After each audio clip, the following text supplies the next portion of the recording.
My son texted me, "You're not invited to dinner. My wife doesn't want to see you." This was after I paid for their new house. I replied, "Okay," and canceled all payments, deleting 174 receipts. They started calling me, but before we continue, write in the comments which country you're watching this from and how old you are. Enjoy the story. I smoothed the folds of my navy dress, running my hands over the fabric, though it was already fine. This was my go-to dress, the one I always wore to family dinners. Not too fancy, so Ireina, my daughter-in-law, wouldn't sneer, but not so casual that I'd look sloppy. At 77, I stopped chasing fashion long ago, but I've always been meticulous. That's how I've lived my whole life, even when there's no one to notice. Anton said dinner would start at 7 o'clock. It was only 6 o'clock. I paced the room, everything in it like a museum of my life. A photo from my golden anniversary with Alexander, little Anton with his first fish he caught himself, Igor and Liza at their graduations. These pictures reminded me that things used to be different, warmer, clearer. My gaze lingered on Alexander's photo. It's been 15 years since he passed, but I still consult him in my head. "Zena, don't let anyone walk all over you," he always said. He knew how to set boundaries, even with Anton. Me? I never could. My phone buzzed, a message from Anton. I put on my glasses, thinking maybe he was confirming the time or offering to pick me up, though he hasn't done that in years. "Mom, sorry, it's not happening tonight. Irena's hosting a dinner for colleagues. We'll reschedule." Yesterday, he insisted I had to come, saying there was big news. Something fell off. Seconds later, another message. "You're not invited. Ireina doesn't want you there." My hands shook, the phone trembling like I'd been doused in cold water. It was from Anton's number and his name. I sank into the armchair, still clutching the phone as if it were the last thread tying me to something real. Memories flooded in. Anton clinging to my skirt in kindergarten, shyly asking for advice on what to get a girl, bringing Ireina to meet me. So happy. And now this cold, curt text like it came from a stranger. Was this a spur-of-the-moment decision? Or did they finally say what they've been thinking for years? How many times had they smiled at me stiffly? How many invitations were just out of politeness? My eyes drifted to a brochure on the table. An ad for the Riverbank Residential Complex, their new 3-story townhouse by the river with a dock. The house I put $120,000 towards 6 months ago. "Mom, it's an investment," Anton had said. "There'll be a corner for you too." My corner? I smirked to myself. Seems it vanished long ago. I remembered signing the papers at the bank. The manager looked at me, surprised. "Are you sure, Zinaida Petrovna? It's a large sum." I was sure. Alexander left me enough, and I wanted to help my son. That's the right thing, isn't it? Then came the car, safer for the kids, private school for Igor because of his needs, kitchen renovations because Ireina deserved it. She worked hard, she was tired. Each time, I quietly wrote checks, believing I was doing the right thing. And in return, holiday calls on schedule, short, obligatory visits, and now this text, short, cold, no apologies. I stood and walked to the bureau. The top drawer held all my papers, neatly organized in folders. Bills, receipts, documents. Anton's folder was the thickest. I opened it. A check for 1,000,000 rubles for a business he abandoned in 6 months. Payments for Irena's courses, repairs to their old house's roof, Igor's car insurance, kitchen loan, private dentist. I can't even recall everything I've paid for, all for the family's sake. And now, I'm unwelcome even at the doorstep of the house I paid for. My phone buzzed again. My heart skipped, but it was Liza, my granddaughter. "Grandma, are you coming tonight? I miss you." My hand froze over the screen. Liza was always different, genuine, even when everyone else seemed to forget I existed. She made time. I wrote back, "Sweetie, looks like your parents decided I should stay home." Her reply came instantly. What? Dad said you had to come. So she didn't know. I pictured her, confused, standing in a house where I wasn't wanted, a house bought with my money. My eyes fell back on the folder. All this time, I thought if I was generous enough, I'd be respected, loved. But honestly, I was just renting their attention, and the lease was up. I picked up the phone and dialed the bank. Nadezhda Bank, good evening. How can I help? Good evening, this is Zinaida Petrovna Kovaleva. I need to discuss my automatic payments. Of course, we'll need to verify your identity. As the clerk asked routine questions, a plan formed in my mind, calm, cold, clear. Everything's confirmed. What would you like to do? Stop all transfers, all deductions, everything, and revoke the power of attorney for my son, Anton Kovalev. A pause on the line. All transfers? There are many. I know. Stop them all today. I'll come in tomorrow to finalize. We can pause them temporarily, but we'll need your signature to cancel fully. Pause them now. As she typed, I looked at Alexander's photo. Asterisk, you were right, Sasha. You can't let anyone walk all over you, even family. Asterisk, done, Zinaida Petrovna. All 174 regular transfers and payments are paused. 174, I repeated softly. I couldn't imagine there were that many. After the call, I sat in the armchair, hands trembling slightly, but inside I felt calm, like a weight I'd carried for years had slipped off. I didn't cry. I just sat in silence in my apartment, surrounded by photos, old furniture, the scent of vanilla and paper. For the first time in years, I felt I'd done something for myself. Not for my son, not for my grandson, not for family peace, but for me. My phone buzzed again. Anton.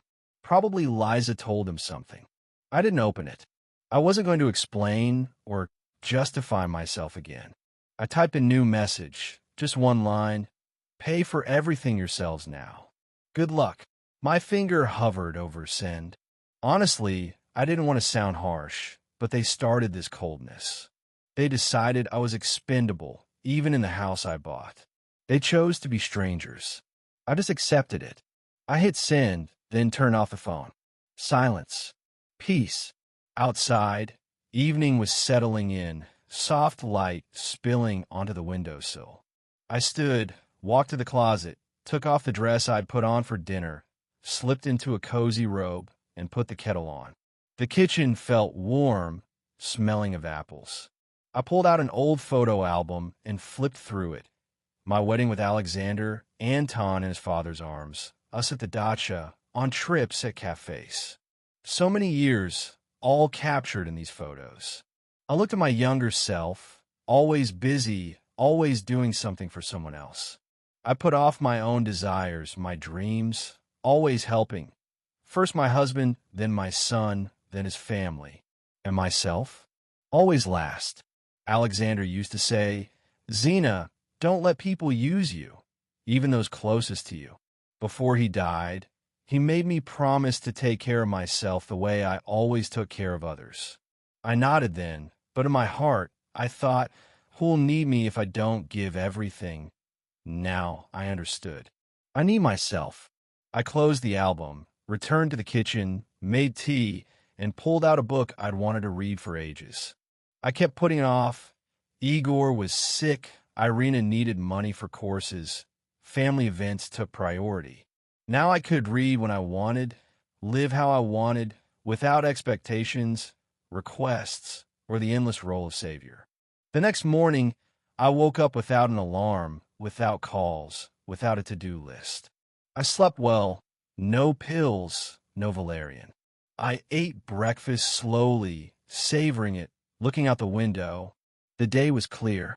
For the first time in ages, I didn't feel a weight in my chest. I arrived at the bank 20 minutes before it opened. The street was quiet.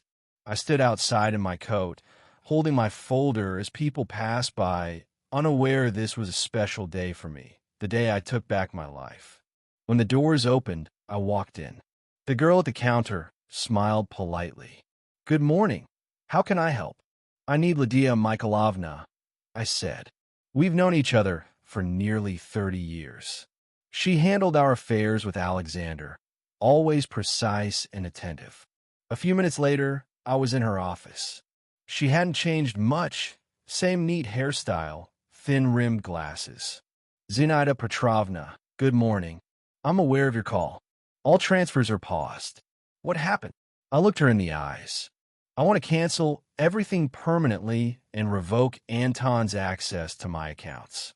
Lydia Mikhailovna took off her glasses, wiping them with a cloth, as she always did when thinking something over.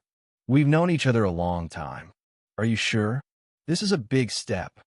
I'm sure, I said calmly. She nodded, sat at her computer, and started typing. All right, I'll prepare the documents. It'll take a little time. You have a lot of automatic payments. As she worked, she handed me a thick folder. These are printouts of all regular transactions from the past year. Look through them. Maybe you want to keep some. I opened the folder. First, the mortgage on Anton and Irena's house, $3,800 a month, for a house where I wasn't even allowed to spend the night. Then, Irena's car insurance, that premium model she called a necessity to drive clients without embarrassment, $850 a quarter. A membership to an exclusive club where Ireina networked. A specialist dentist for Igor's misaligned bite. Liza's college tuition, the only thing I didn't regret for a second. Each line was a conversation, a request, sometimes tears, sometimes manipulation. Mom, we're struggling. Grandma, you don't want me to have it worse than others, do you? More repairs, club memberships, tickets, tutors, gym, trips. I sat, flipping through pages, a roadmap of my naivety, step by step, giving myself to people who didn't value it. Here are the documents, Lydia Mikhailovna said. Review and sign if everything's correct. And the form to revoke the power of attorney. I signed without hesitation, steady-handed. If you need help or consultation, call, she said, looking at me. You look different today. I smiled, genuinely for the first time in a while. I'm doing well, Lida. Finally. After the bank, I went straight to the lawyer, Oleg Kuznetsov, our old family attorney who handled Alexander's affairs when he was alive. His gray beard was thicker, glasses heavier, but his voice was the same, calm, thoughtful, respectful. Zinaida Petrovna, what a visit, he smiled, rising from his desk. What brings you? I want to change my will, I said simply, and set up a lifetime trust so my assets can't be touched without my consent. He raised an eyebrow, but didn't pry. Family circumstances? He asked gently. Yes, I replied shortly. I didn't want to explain again. Not now. I just wanted to take the step. All right, let's see what you want to arrange. The next hour was spent on documents. Oleg explained irrevocable trusts, how rights are transferred, how to minimize risks. I listened, asked questions. Surprisingly, there was no anxiety, no doubt, just clarity, a desire to protect myself, no one else. When we finished, I glanced at my phone. 15 missed calls from Anton, 7 from Ireina, 3 from Igor, none from Liza. I wasn't surprised. Liza always knew when to wait. We have the papers ready by the end of the week? I asked, standing. Of course, Oleg nodded. He hesitated, then added, and Zinaida Petrovna, Alexander always said you were stronger than you seemed. Glad to see he was right. I nodded, holding back tears. I didn't want to cry in his office. On the way home, I stopped at the store, buying groceries just for me, not thinking about what Anton likes or what snacks Igor prefers. Just for me. A small thing, but felt proud. At home, a surprise awaited. Liza was sitting on the porch, hugging her knees. She saw my car and ran over. Grandma, I've been calling you all day. Why aren't you answering? Because I had an important day, dear. Help with the bags. She grabbed a bag, and we went inside. Dad's freaking out, she said right away. He says you blocked everything. What happened? I put the kettle on, calm, unhurried, arranging groceries on the shelves. Yes, I stopped all the transfers. I'm tired, Liza. Emotionally, financially, I can't do it anymore. She froze. Did something happen? I turned, looked her in the eyes. Your father canceled my invitation to the family dinner yesterday. Said Ireina didn't want me in her house, the house I paid for. Liza paled, her eyes wide, mouth slightly open. What? That can't be. Dad said all week how important it was for you to come. I showed her the message without a word. She read it, hand covering her mouth. God, I didn't know. Honestly, this is awful, Grandma. How could they? I set a cup of tea in front of her. That's what I thought enough. For years, I helped paid, saved. And in the end, I'm not even wanted at their table. Time to rethink everything. Liza was silent, lips trembling, tears in her eyes. You know, she said quietly, I've seen this for a long time. How they use you, especially Mom. I tried talking to Dad, but he always defended her, said I didn't understand adult matters. I nodded. Deep down, I always knew Liza saw it, but didn't interfere, maybe thinking I'd handle it myself. What now? She asked. They have so many expenses. Credit, Igor's school. Let them figure it out, I said calmly. They're adults. Anton has a good job. Irena's a successful realtor. They'll manage. My phone buzzed. Anton. I muted it. Not answering? Liza asked cautiously. Not today. Let him think, maybe for the first time in years. She looked at me, a new kind of attention in her eyes. You know, Grandma, I've never seen you like this. I haven't seen myself like this in a long time either, I smiled. We drank tea, talked about Liza's job, books, plans, just talked, no requests, no manipulation, no tension. That's what real closeness is, what family should be. When Liza left, she hugged me tighter than usual. You sure you're okay? I can stay. I'm fine, darling, honestly. Go, don't worry. At the door, she paused. Grandma, I don't want to be caught between you all. It's I know, I nodded. This is between me and your parents. You're not involved. After she left, the house was quiet again. I checked my email, notifications of failed payment attempts from Igor's card. He must have been living paycheck to paycheck.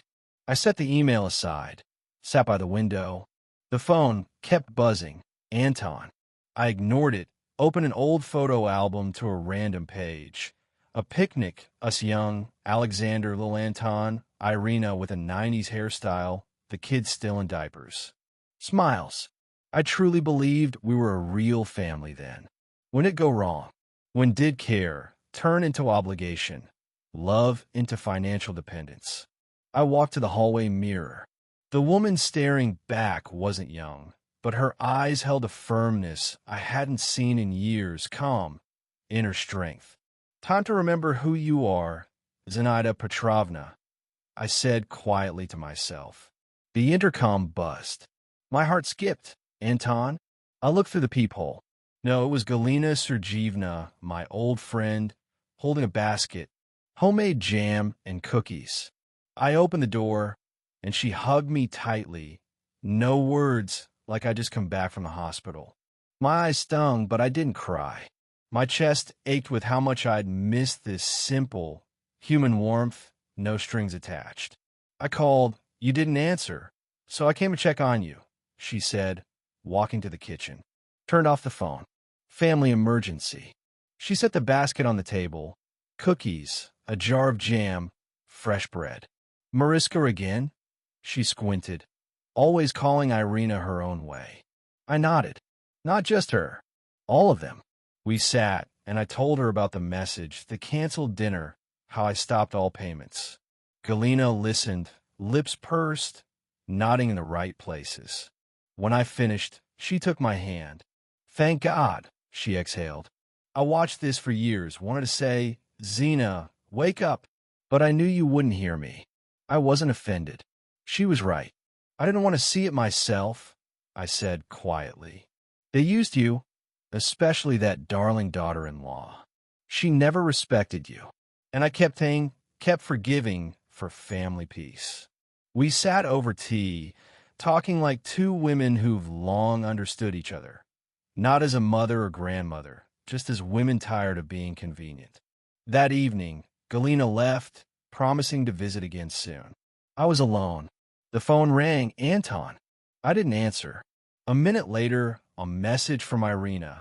Zinaida Petrovna, we need to talk urgently. This has gone too far. You don't understand the consequences. A smirk escaped me. When money's involved, everyone's suddenly concerned. No one cares about being left out of the family you've supported for decades. I didn't reply to the calls or messages, just muted the phone. The next morning started unexpectedly. The doorbell rang. I wasn't expecting anyone. On the doorstep stood Ireina, perfectly styled as always, holding a box from an expensive bakery, acting like nothing had happened. Good morning, Zinaida Petrovna. May I come in?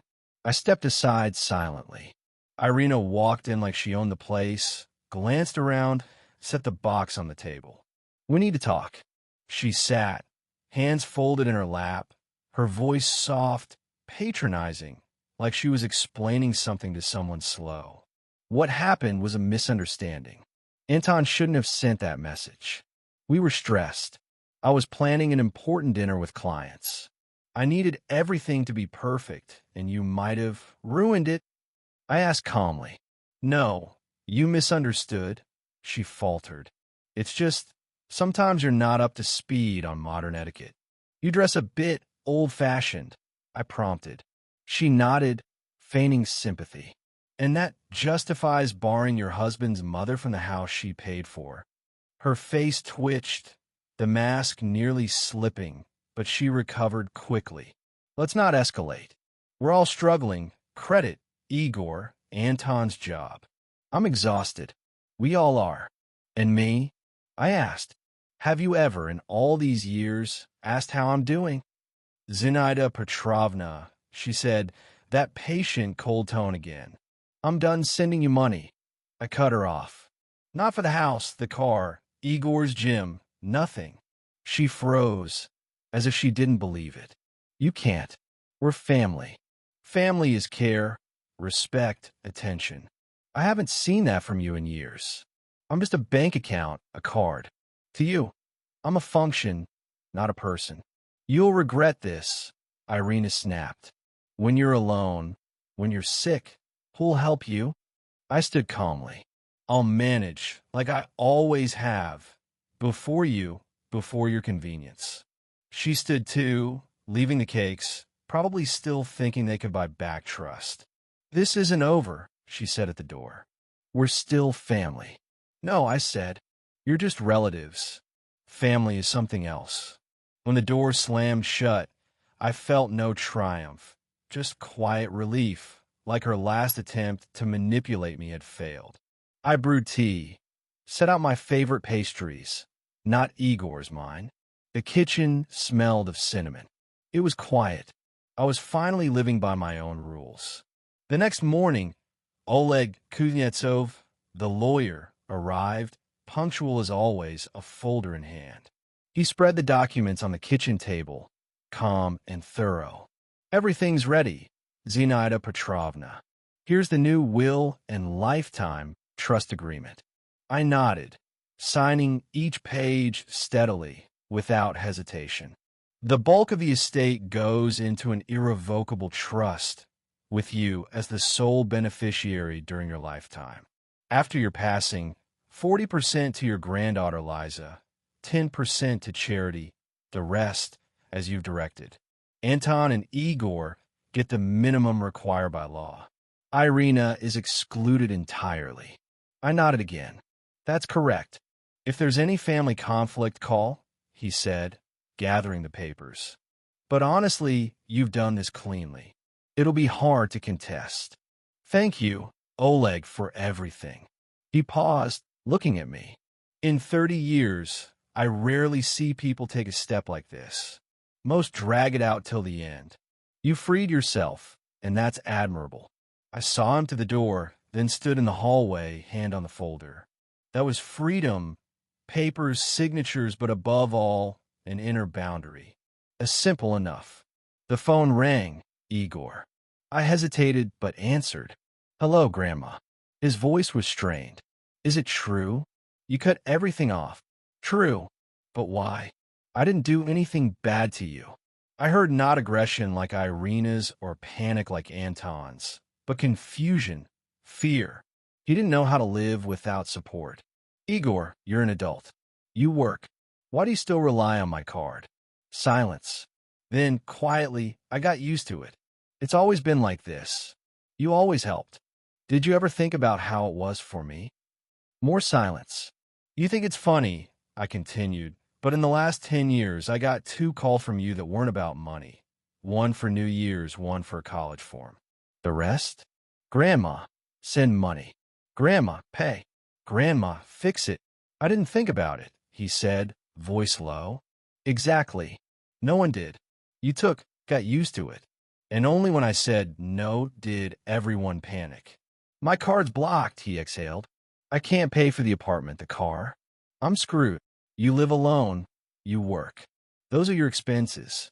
Learn to manage. Talk to the bank, cut costs, get a side job. Life's hard, Igor, especially when you've been riding someone else's back. He sighed, silent for a long time. I didn't interrupt. Grandma, he finally said, do you really think I'm that bad? No, I replied. I think you got used to the good life, used to me always being there, always fixing things. But I can't anymore. I don't want to. I'm almost 80. I want to live a little for myself. If I didn't ask for money, he said softly, would you still love me? My throat tightened. Of course, Igor. I love you. But I'm not buying your attention anymore. My warmth isn't tied to transfers. He was quiet, then said something I didn't expect. Kuznetsov called. Said you asked him to offer me an internship at his office, sorting papers, running errands. I said yes. I want to try, really. I smiled, quietly but genuinely. That's a grown-up move, Igor. Thank you. Thanks, Grandma, for everything. And sorry. He hung up. I sat with my tea, phone off, but my heart wasn't empty like before. It was light, not because everything was fixed, but because I'd stopped living in debt to everyone. That evening, Liza dropped by, as always without warning, just knocked and walked in like it was home. I was in the kitchen, flipping through a travel agency catalog. She noticed immediately. Grandma, you going somewhere? Thinking about Italy, I said simply. Your mom always turned her nose up when I mentioned it. Wrong time, wrong expense. Now I've decided. If not now, when? Liza laughed. That's the spirit. God, Grandma, you should have done this 20 years ago. Why did you always put it off? Because there were always bigger priorities. Anton's school, then his job, then Igor, then your mortgage, then Irena's renovations. I kept waiting for my time, but it never came. Liza sat across from me. And now I'm free. I don't owe anyone anything. Not a dollar, not an explanation. She looked at me with newfound respect. You look different, stronger. I feel different. I'm not serving anymore. I'm living. We drank tea. Liza shared what was happening at home. Mom's in a frenzy, she said, stirring sugar. This morning, she went to the bank, tried to regain access to your account, thinking you were just emotional. They politely told her she's got no claim. I told you, I said calmly. Dad's a mess. He's either angry or staring into space. It hit him hard. I didn't gloat. It hurt a little. He's my blood, my son. But I knew if I didn't hold firm, it'd all repeat. They sold Mom's car, Liza added. That fancy one bought with your pension. Dad took out loans to cover urgent payments. Irena's looking for a second job. I sighed, not with relief, but understanding. Everything was falling into place. Without a free safety net, they had to stand on their own. You know, Liza said quietly, I don't envy your freedom. I respect it. You've earned it. Thank you, darling. She touched my hand. Promise you'll go. Stop living on scraps. You deserve a beautiful life. I want you to see how people really live, not just through photo albums. I nodded, knowing in that moment, I'm going. After Liza left, I sat in the kitchen. The catalog showed Venice, Tuscany, Rome. Alexander dreamed of showing me Italy. His grandfather was from there. We always said, when we retire then, but retirement came, and his health didn't allow it. Now I could. I pulled out an old atlas. On the margins, Alexander had marked his favorite routes. I traced them lightly, like tracing a life. The doorbell snapped me out of my thoughts. Igor stood on the porch, disheveled, bags under his eyes, wearing that same backpack from his college days. He looked less like a grandson and more like a lost teenager. "Grandma, can I come in?" I nodded silently. He walked in, took off his jacket, sat in the living room, and didn't beat around the bush. "I'm in trouble. Big trouble. Cards are blocked, banks demanding payments. Rent's overdue. Cars in the impound lot. I'm drowning. What do you want?" I asked calmly. He looked at me like a customer at a store with no money. Eyes empty. "Money. Not a loan. I'll pay it back." "Igor," I cut in, "you're an adult. You work. You know how adults live. They pay for their rent, their mistakes." He looked down. "I can't cope. Because you never tried." Silence. Then I said, "I won't give you money, but I gave your number to the lawyer. He's got work, small stuff, archives, phones. Start there. You won't earn much at first, but you'll start breathing on your own." He stared at me, a mix of resentment and gratitude in his eyes. "You still love me." "Very much. But now, not with dollars, truly." Morning was quiet. I woke early, no anxiety, made breakfast slowly, brewed coffee, set out cookies, opened the window. Fresh air, the soft hum of the street, the smell of spring. I knew today would bring conversation. Anton called the night before. "Mom, we want to talk." The whole family, calmly, no drama. "We'll come at 2:00. I didn't object. I wasn't afraid anymore. At exactly 2:00, the doorbell rang. I looked out the window. 3 cars of the house. On the steps, Ireina, dressed to the nines in a coat and heels, Anton behind her, Igor, Liza, and 6 others. Irena's parents, her sister and husband, some acquaintances I barely recognized. I opened the door. "Good afternoon," Ireina said loudly, like she was announcing something momentous. "We're all here to discuss this as a family." I looked at her calmly. "Come in. Just you, Anton, Igor, and Liza. No one else." She froze.